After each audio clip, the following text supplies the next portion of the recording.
शुरू हुई ये प्रथा, ऋग्वैदिक तक तो नहीं था, महिलाएं स्वतंत्र थी, गुरुकुल में शिक्षा लेती थी और जितने भी पाठ कार्यक्रम होते थे भाग लेती थी। उत्तर वैदिक काल से महिलाओं की गिरावट देखने को मिलती है और निरंतर देखने को मिलता है, निरंतर।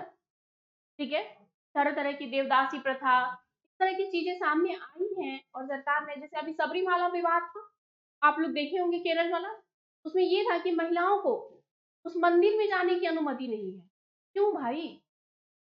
भी सुप्रीम कोर्ट ने फैसला दिया था, केरल हाई कोर्ट ने भी फैसला दिया था कि नहीं, ये मौलिक अधिकारों का उल्लंघन हो रहा है, महिलाएं अपवित्र हैं।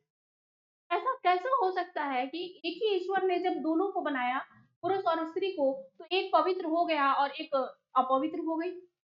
ऐसा तो पॉसिबल नहीं है ना। ये हमारे समाज की, मतलब आप देखिएगा, क्लास 12 की, प्लस 2 की एनसीईआरटी है बिहार बोर्ड की, तो फ्रांसवा बर्नियर ने एक वर्णन किया हुआ है, बड़ा ही दुखदायी लगता है उसको पढ़ करके। तो फ्रांसवा बर्नियर बोलते हैं, वो आए हुए थे भारत भ्रमण के लिए, लगभग 10 से 12 साल वो रहे यहाँ पे, और उन्होंने अपनी किताब में लिखा हुआ है कि जब मैं एक बार कहीं से वो गुजर रहे थे और जाते हुए रास्ते में वो देखती हैं कि एक छोटी सी बच्ची है, 10 से 11 साल की।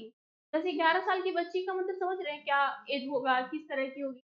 तो 11 साल की बच्ची है, सफेद कपड़ों पहनी हुई, सफेद वस्त्र धारण की है, उसके साथ 10-12 एकदम यंग एज की, कुछ बूढ़ी भी उसमें, और हट्टी कट्टी महिलाएं जिनके बाल मुंडवाए हुए थे, यानी सर में बाल नहीं थे, और वो भी सफेद वस्त्र धारण की थी, छोटी सी बच्ची को जकड़े हुई थी, दोनों हाथ से तेजी से पकड़ी हुई थी। एक हजाम था, जो वो चाकू लेके, जो हजाम समझते हैं ना, बार्बर, वो बाल वगैरह काटता है, वो चाकू लेके उस बच्चे के बाल हटा रहे थे, यानी बाल मूंड रहा था उसका, और चिता थी सजाई हुई। बाल मुंडाने के बाद बर्नियर बोलता है कि मैं रुक के देखने लगा कि क्या हो रहा है। वो बच्ची इतनी बुरी तरह डरी हुई और सहमी हुई थी। बर्नियर बोलते हैं कि मुझे समझ में नहीं आता है कि क्या हो रहा था।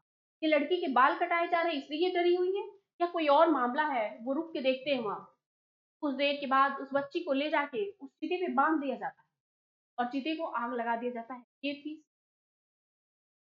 ये हमारे समाज की, हालांकि अब तो नहीं है, खत्म हो चुकी। मैं बस एक मामला आया महिलाओं की स्थिति का, तो मैं आपको बता रही हूँ।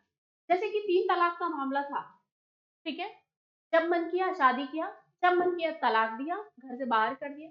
किसी को कोई हक नहीं है जिंदगी का फैसला करने का या उसके जिंदगी के साथ मजाक करने का। ये हक सिर्फ पुरुषों को क्यों? अगर पुरुषों को है तो महिलाओं को भी होना चाहिए तलाक देने का। होना चाहिए कि नहीं होना चाहिए? और नहीं तो फिर इसको खत्म ही कर देना चाहिए।